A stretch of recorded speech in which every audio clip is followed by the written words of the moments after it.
जमीन से 480 फीट ऊंचे 4500 साल पुराने इस पिरामिड के अंदर ऐसा क्या था जिसको सिर्फ देखने के लिए रिसर्चर्स ने एक रोबोटिक कैमरा पिरामिड के अंदर भेजा। एक जगह पर आकर रोबोटिक कैमरा रुक गया क्योंकि अब उसके सामने पत्थर का एक स्लैब था। रिसर्चर्स का मानना था कि इस स्लैब के पीछे जरूर कोई ऐसा राज छुपा है जो पिछले 4500 सालों से दफन है। ये राज इनको हर कीमत पर जानना था, इसलिए उन्होंने रोबोट के आगे एक ड्रिल मशीन लगाई जिसने उस पत्थर के स्लैब में बारीक छेद कर दिया। अब इस छेद के अंदर एक कैमरा भेजा गया जिसने स्लैब के उस पार एक ऐसा मंजर देखा जो पिछले 4500 सालों से किसी ने भी नहीं देखा था। ज़ेम टीवी की वीडियोस में एक बार फिर से खुशामदीद। नाजरीन, मिस्र यानी इजिप्ट में टोटल 138 ऊंचे तरीन पिरामिड्स मौजूद हैं जिन्होंने पिछले हजारों सालों से दर्जनों अर्थक्वेक्स और कई खतरनाक तूफान का सामना किया। लेकिन मजाल है इनमें से कोई एक भी इधर से उधर हुआ हो। इनमें से सबसे ऊंचा और बड़ा pyramid the great pyramid of Giza कहलाता है और इस पिरामिड की बेस का एरिया 13 एकर्स है। यानी इस पिरामिड के अंदर हैरत अंगेज तौर पे एक दो नहीं बल्कि पूरी 9 फुटबॉल फील्ड्स आराम से फिट आ सकती हैं। एक एस्टीमेट के हिसाब से इस पिरामिड में टोटल 23 लाख बड़े बड़े पत्थरों का इस्तेमाल हुआ, जिनमें से कई पत्थरों का वजन 50 टन भी था। अगर इसके टोटल वजन का अंदाजा लगाया जाए तो इस पिरामिड का वजन 60 लाख टन है, जो 12 बुर्ज खलीफा के वजन के बराबर बनता है। लेकिन इतने ऊंचे और आलीशान पिरामिड्स बनाने का आखिर मकसद क्या था? हजारों साल पहले जब इंसान के पास कोई टूल्स भी मौजूद नहीं थे, तब इन पिरामिड्स की दीवारों को कैसे इंच बाय इंच लेवल किया गया? कैसे 50 टन वजनी पत्थरों को स्क्वायर शेप में काटकर बगैर क्रेन के ही 480 फीट ऊंचाई तक पहुंचाया गया? और इनको बनाने में ऐसे कौन से इंजीनियर्स का हाथ था जिन्होंने इन पिरामिड्स को अर्थक्वेक प्रूफ के साथ साथ इनकी तमाम साइड्स को एग्जैक्टली 51.5 डिग्री के एंगल पे सेट किया? ये सब आप जान सकेंगे आज की इस वीडियो में। तो आइए शुरू करते हैं। Challenge number 1।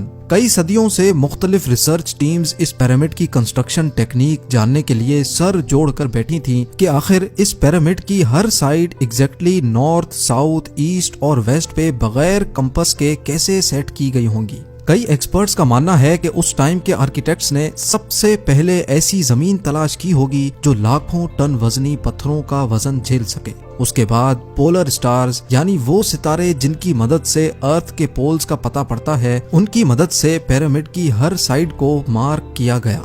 ना कोई कंपास और ना ही कोई ऑप्टिकल इंस्ट्रूमेंट, सिर्फ इस बेसिक टेक्निक से हजारों साल पहले इस पिरामिड की डायरेक्शन सेट की गई और वो भी 0 एरर्स के साथ। Challenge number 2। अगला चैलेंज था जमीन को लेवल करने का। जिस 13 एकड़ की जमीन पर इस पिरामिड को बनना था, उसका लेवल थोड़ा सा भी आउट होता तो 23 लाख पत्थरों के इस पहाड़ का खड़ा होना बिल्कुल भी मुमकिन नहीं था। अब इस जमीन को लेवल करने के लिए उस टाइम के इंजीनियर्स के पास ना ही लेजर लेवलर था और ना ही बबल लेवल। एक्सपर्ट्स का मानना है कि कंस्ट्रक्शन साइट की चारों साइड्स पर खड्डा करके उसमें पानी डाला गया होगा और फिर एक साइड के पानी के लेवल से दूसरे साइड के पानी के लेवल को मैच किया गया होगा। जो जमीन का हिस्सा पानी के लेवल से मैच नहीं कर रहा होगा, उसको छेनी और हथौड़ों की मदद से काट कर लेवल किया गया होगा। कई एक्सपर्ट्स का मानना है कि एंशिएंट इजिप्शियंस ने इस सिंपल टूल का भी इस्तेमाल किया, जिसकी दोनों साइड्स पे लकड़ियां और उसके ठीक सेंटर पे एक रस्सी से पत्थर बंधा हुआ है। अगर पत्थर जमीन से टच हो गया और उसकी रस्सी ठीक सेंटर लाइन पे आ रही होगी तो इसका मतलब है कि बीच की जमीन परफेक्टली लेवल्ड है। Challenge number 3। अब पिरामिड कंस्ट्रक्शन साइट पे डायरेक्शंस भी सेट थी, मार्किंग्स भी हो चुकी थी और जमीन का लेवल भी सेट था। अब बारी थी कंस्ट्रक्शन स्टार्ट करने की, जिसके लिए लाखों टन वजनी और बड़े पत्थर रिक्वायर्ड थे। लेकिन ये पत्थर काटने के लिए ना ही उनके पास ग्राइंडर थे और ना ही जैक हैमर्स। लेकिन फिर भी उन्होंने 50 टन वजनी पत्थर काटे भी और उनको स्क्वायर या रेक्टेंगल शेप भी दिया। लेकिन आखिर किसकी मदद से? जी हाँ, यही वो सिर्फ एक टूल था जिसकी मदद से पत्थरों को काटा गया। एक्सपर्ट्स का मानना है कि पिरामिड की कंस्ट्रक्शन पे इस्तेमाल होने वाली छेनी सिर्फ कॉपर से ही नहीं बनी थी, क्योंकि उनको भी ये बात मालूम थी कि कॉपर नरम होता है और पत्थर नहीं काट सकता। इसलिए इसमें एक केमिकल आर्सेनिक भी शामिल किया गया था। कॉपर और आर्सेनिक से बनाई जाने वाली ये छेनी लकड़ियों के हथौड़ों से पत्थरों पर ठोकी जाती थी और कई घंटों की मेहनत के बाद बड़े बड़े पत्थर शेप में लाए जाते थे।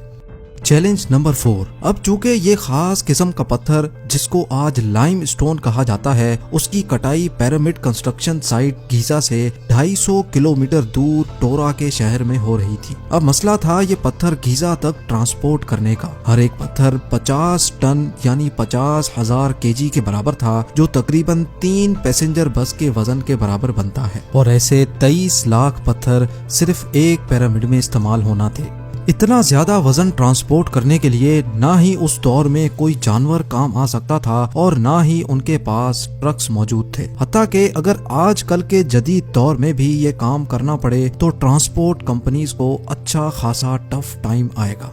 हैरत अंगेज तौर पे ये काम वर्कर्स और कश्तियों की मदद से किया गया। जी हाँ, टोरा और गीजा के दरमियान मौजूद रिवर का फायदा उठाया गया और बड़ी बड़ी कश्तियों में पत्थर लाद कर पिरामिड साइट पर पहुंचाए गए। एक्सपर्ट्स का मानना है कि ये काम इतना आसान नहीं था। शिप्स में इतने बड़े पत्थर की लोडिंग और अनलोडिंग में कम से कम भी 500 मजदूरों की आर्मी एक ही वक्त में लगाई गई होगी। Challenge number 5। जो एक्सपर्ट्स की टीम्स पिरामिड की कंस्ट्रक्शन पर रिसर्च कर रही थी, उनको अब अपने कई सवालों के जवाब मिल चुके थे, लेकिन एक बात उनको हर वक्त सता रही थी कि लाइमस्टोन कट भी गए, ट्रांसपोर्ट भी हो गए और कंस्ट्रक्शन के दौरान एक के ऊपर एक लगना भी शुरू हो गए। मसला ये था कि पत्थर इतनी ऊंचाई तक आखिर पहुंचाए कैसे गए होंगे। कई एक्सपर्ट्स का मानना है कि पिरामिड की कंस्ट्रक्शन से पहले ही ये प्लान कर लिया गया था। या तो ये स्पाइरल ट्रैक के जरिए ऊपर गए होंगे या फिर जिग जैग तरीके से, लेकिन ये बात तो तय है कि 50,000 केजी के पत्थर ऊपर मजदूरों की आर्मी की मदद से ही खींच कर गए होंगे। Challenge number 6। बात सिर्फ लाखों मजदूरों छेनी हथौड़े से लाइमस्टोन काटने और इतने बड़े पत्थरों को ट्रांसपोर्ट करने की ही नहीं थी। इस पिरामिड के अंदर कंपार्टमेंट्स, उनके अंदर जाने का रास्ता और कई छोटी छोटी सुरंगें भी बनाई गई थी। बाकी सब चीजें तो ठीक थी, लेकिन एक चीज एक्सपर्ट्स को हैरान कर गई और वो ये थी कि अंदर के कंपार्टमेंट्स में जो पत्थर इस्तेमाल हुआ था वो लाइमस्टोन नहीं बल्कि ग्रेनाइट था। जी हाँ, ग्रेनाइट एक ऐसा पत्थर है जो डायमंड के बाद दुनिया का सबसे सख्त तरीन स्टोन माना जाता है। आजकल के मॉडर्न दौर में भी ग्रेनाइट बड़े बड़े ग्राइंडर्स की मदद के सिवा काटा ही नहीं जा सकता। दुनिया भर से कई आर्कियोलॉजिकल एक्सपर्ट्स को पिरामिड का विजिट भी करवाया गया, लेकिन किसी को भी इस बात का सुराग नहीं मिला कि 4500 साल पहले इजिप्शियंस ने ग्रेनाइट जैसे ठोस पत्थर को इतनी सफाई से कैसे काटा था। आखिरकार कई सालों के बाद एक्सपर्ट्स ने इस मिस्ट्री को भी सॉल्व कर दिया। इजिप्शियंस ने ग्रेनाइट को इतनी सफाई से एक ऐसे आरे से काटा था जिसके दांत ही नहीं थे। जी हाँ, बगैर दांतों वाले इस आरे के दोनों साइडों पर वजन डालकर इसको ग्रेनाइट पर चलाया जाता था और बीच में बजरी डाली जाती थी। एक्सपर्ट्स का मानना है कि इस तरीके से इतने बड़े पत्थर को काटने में 4 महीनों का वक्त लग जाता था।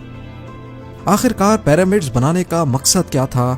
इन पिरामिड्स को बनाने में कितने मजदूर एक ही वक्त में काम करते थे? और रोबोटिक कैमरा ने जब पिरामिड के अंदर पत्थर के स्लैब में सुराख किया तो उसके अंदर वो कौन सा मंजर देखा गया जो पिछले 4500 सालों से किसी ने भी नहीं देखा था? ये सब और इससे भी ज्यादा आप जान सकेंगे इस वीडियो के पार्ट 2 में। आप लोगों के प्यार भरे कमेंट्स और लाइक्स का बेहद शुक्रिया। मिलते हैं वीडियो के अगले शानदार पार्ट में।